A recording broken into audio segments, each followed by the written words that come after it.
Hey everyone, I just wanted to get back on and to GSPro version 2 tips. And today I want to talk about lighting, the L key on your keyboard while you're in game. So let's jump right into the lighting. Pick a golf course um, to use, and we can play with the lighting. So to do so, we got to be in the game on the golf course to configure the lighting. Okay, now that the game is loaded up, we are on the golf course. And let's take a look at how we get to the lighting menu. Click up on your waffle board, lighting. It'll bring up the standard lighting, and there's a second advanced lighting. Toggle advanced, we'll toggle advanced and standard.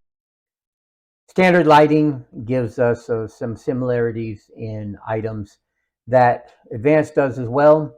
We get our sun strength. We can really blast. I like to keep it around 1 personally. Environment color, you want play around, of course, what looks good on your projector, whether or not you want your bunkers to be lighter or darker. Your saturation, you can go all the way from black and white to cartoon and all points in between. Skybox brightness, that'll be your upstairs, up in the sky. And your bloom.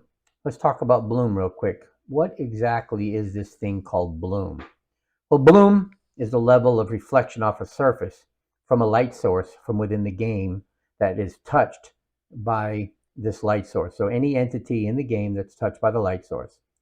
Enabling the bloom gives a more realistic visualization of how light actually works in the real life, and they try to emulate.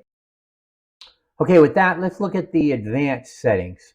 And the advanced setting is broken up into a couple sections: time and weather, color, and light position. The light position is actually, in other words, where the sun is located in the sky.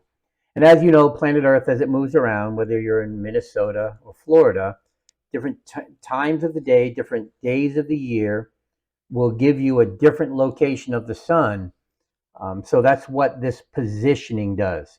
This position says, hey, where is this golf course on planet Earth? And in order to look that up, I use Google to do that. And I look up the course, I get the address. I then punch the address into the latitude and longitude finder.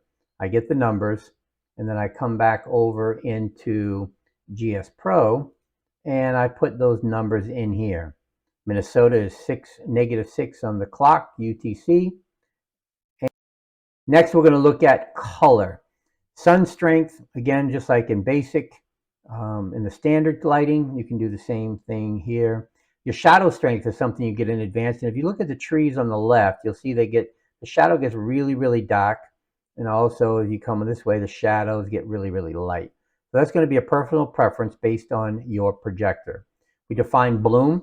So setting this bloom will to your personal preference.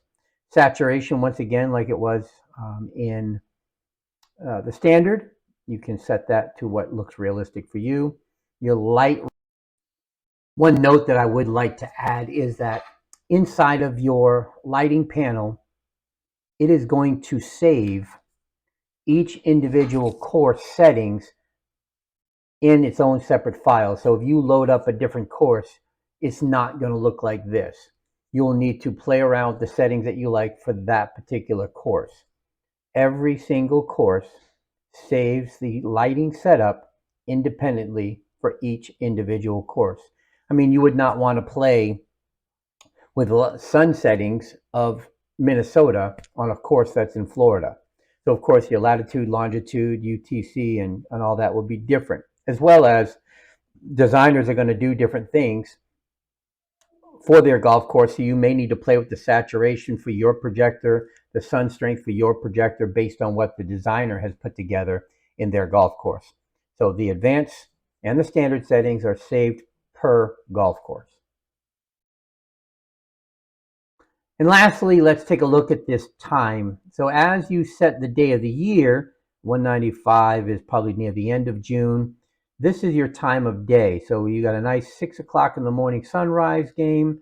The sun is coming out across over from the left to right there. And then as the sun goes down, it shifts to the other side and gives you a nice sunset. These buttons here will deal with your sky colors, your clouds, the types of clouds that you have, how many clouds you have, um, and whether or not you have any clouds at all. You can go with light snow if you feel like playing in the snow.